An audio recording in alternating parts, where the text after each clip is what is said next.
Hey there, Jag Nation. I'm Justin, and I'm back again with another episode of Jags Tonight. I have a very special guest today here. His name is Mr. Tevis. Hello, thank you for inviting me. Appreciate it. Anytime. Where did you grow up? Oh man, I've moved around a lot. My dad got transferred a lot. He was in the oil business, and so I was born in Houston, but then moved to El Paso as a kid, and then moved to Beaumont for a little bit. Then I went to high school in California, and then came back to Austin for college, and then of course lived in Laredo for a little bit too before I came back here. So quite the track record, right? Yeah. When did you first start teaching? I first started teaching in 2009, 2010, that school year, down in Laredo, Texas, at Martin High School. Since you moved a lot, how did your childhood look like? Constantly making new friends, especially when you move across the state. And it was a much different time, of course, because there was no Facebook to stay connected with people around that time, Instagram, anything like that. Once you moved, all you had really to remember people by was a phone number. So, and long distance was, that cost a lot of money at that time. So, if you were getting phone calls from someone across the state or different time zones, then you meant a lot to that person. So yeah, just making new friends constantly. That's nice. But I also found that sports was a great way to make friends and everything. So, wherever I went, I was also joining whatever sports team I could, whether it be soccer or basketball. Why do you enjoy soccer so much? What's not to love about it? It's a true team game. When you really get down to it, when you look at the best players in the world, they share the ball, and everyone has to, you got to put your ego aside. But also one of the other things I love about it is you can go anywhere in the world and know about soccer. And I've traveled quite a bit, and wherever I've gone, the easiest way to connect with people is to, hey, what club do you support? Things like that, and you just start talking about soccer right away. So that's one of the things that I love. Now, I'm talking about clubs. What's your favorite team? My favorite team is Manchester United, and we're not very good right now. In fact, we're pretty bad. But I will say, at least I'm not a plastic fan, like a lot of Man City fans, or some other clubs, because when you're a fan of a team, you stick with them through thick and thin. So they've won a lot. They've won a lot of Premier League titles. They've won 3 Champions Leagues. They have a great history, and just because they're not great right now doesn't mean that you stop supporting them. Keep supporting them. Just look at the Cowboys, right? Mm-hmm. When did you start coaching? I started coaching actually in 2010 and 11, that year. And on the border in Laredo at Martin High School, and I just kind of fell into it and really enjoyed it.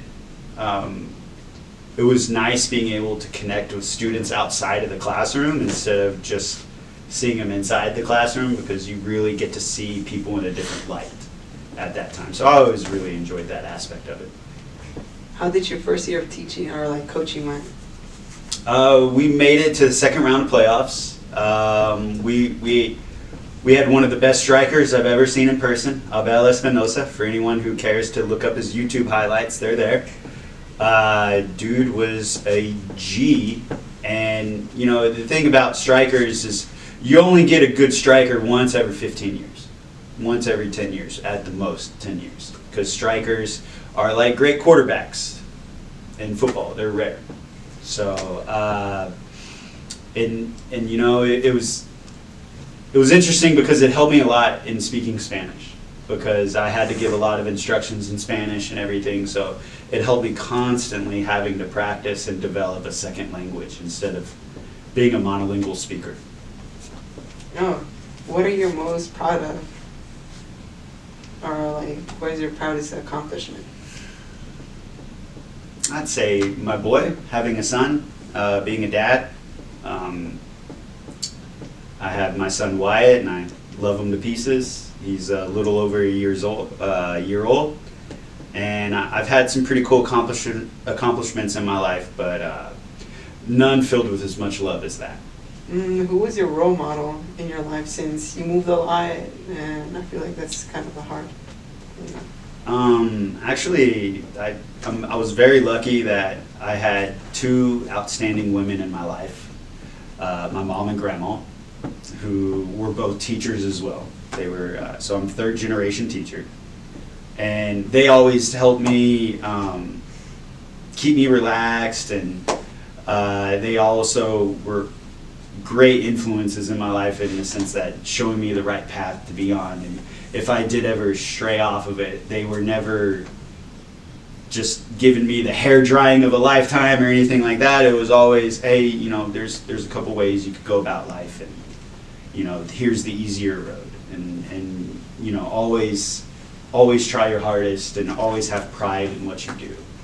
So I'd say my mom and grandma, but I can't leave out my dad. My dad did a lot for me in my life as well, and I had two terrific older brothers too. So I always give credit to my family, because they were a great support system in my life, and you can't forget that stuff.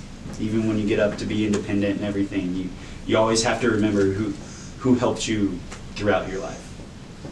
Well, we're going to go ahead and take a short break.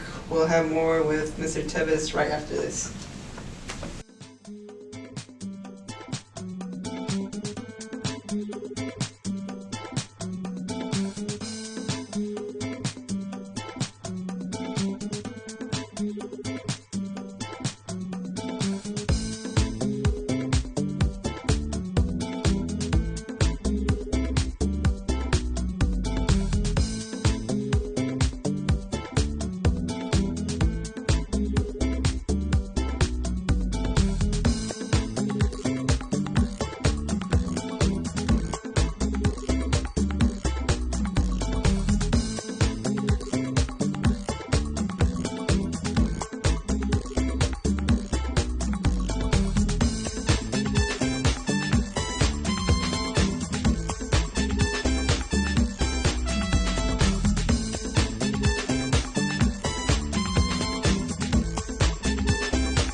Welcome back, Jag Nation. We're back with Mr. Tevis.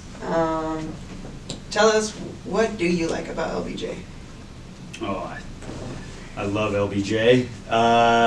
The students have been absolutely awesome. So it started off a little rough at times last year, but this year, I mean, even with some students that maybe have had issues that I've had issues with, or that maybe they've had issues with me, I mean, it's amazing. I've come back this year and just, hey, Mr. Tevis, how's it going? And it's all just water under the bridge, and not only that, but I love who I'm working for as well. You know, we have some really great leaders at this school, and you know, it's nice that not to be micromanaged. You know, they definitely let you do your thing and everything, and I've always appreciated that. And also, too, it doesn't hurt that I live 5 minutes away, so I can get to go home for lunch, and I get to sleep in compared to maybe your average teacher and everything here. So those are all things that you never take for granted. And just there's always people here that will tell you hello, and a nice hello and a good morning in the morning goes a long way with me. Since we're in the topic of students, what would you describe the soccer team here, like the team as a whole? As a whole, Yeah. Fun group of guys. You know, definitely have to win them over. You have to earn their respect. That's for sure. But also, too, one of the things that I've really enjoyed is just the chemistry between everybody there. It seems like there's no really bullying or anything that goes on, and so I can appreciate that from a sports team. Do you think we're going to make it to the playoffs? Yeah. I mean, doesn't matter what I think, it matters what we do. You know, but I mean, I have that belief, and especially since some of the tactics have been changed up a little bit, yeah, there's definitely a lot of potential there. Well, that will do our episodes of Jags Tonight. I want to thank Mr. Tevis here for being a wonderful guest. Be sure to stay tuned for Jag Media for more content, and thank you so much for watching. Go Jags. Yay. Go Jags. Go Jags, as always.